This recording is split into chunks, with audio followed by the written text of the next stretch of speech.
We Muslims shave our heads while performing hajj at Mecca, and Hindus, they also shave at Tirupati.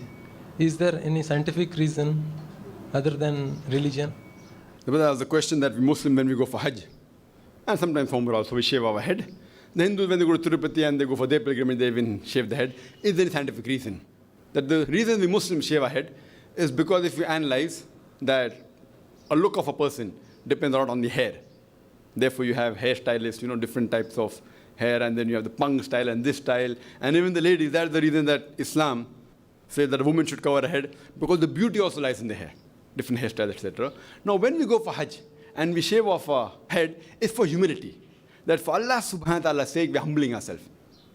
So it is mainly for humility, not that Allah wants our hair. Allah doesn't require, even the animal you sacrifice, neither the blood, neither the meat goes to Allah subhanahu wa ta'ala. It's our piety. So we're shaving our head to show that we humble ourselves before our Creator.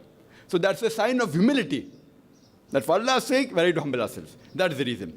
Maybe that is a similar reason why the Hindus may be doing it. Maybe. But I mainly in my talk, people ask me, that why didn't I use these examples in my talk, similar to the Hinduism and Islam? And I said, I'm talking about those similarities which are not known by the general public. And certain things may be a coincidence or may be a fact. But that doesn't get them closer to Tawheed. For example, we circumambulate around the Kaaba. The Hindus all circumambulate around the statue. The reason we circumambulate is because it's a commandment of Allah subhanahu wa ta'ala and a prophet. The logical reason I can give is because when we circumambulate around the Kaaba, we are testifying there's one Allah subhanahu wa ta'ala. So they also have a custom of circumambulating around their idol. So again in the scripture it is mentioned there's one God only. So I mainly have gone to the scriptures, quoting their scriptures about the authenticity, which is more powerful for me rather than quoting these examples, which they'll be satisfied.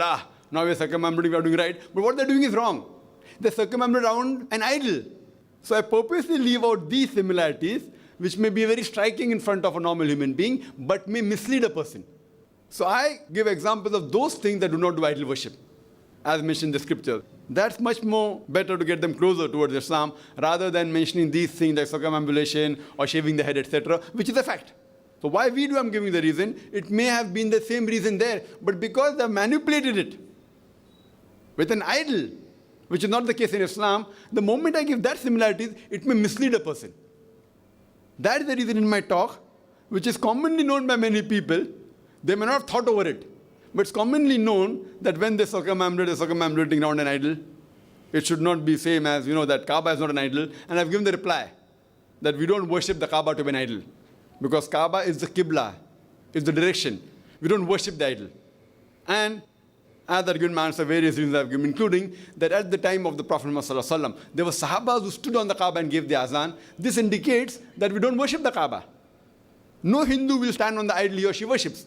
So I bring out the differences also, not trying to mislead a person. That's the reason I didn't include this. But the reason we shave our head is for humility, humbling ourselves in front of the Creator. Hope that answers the question.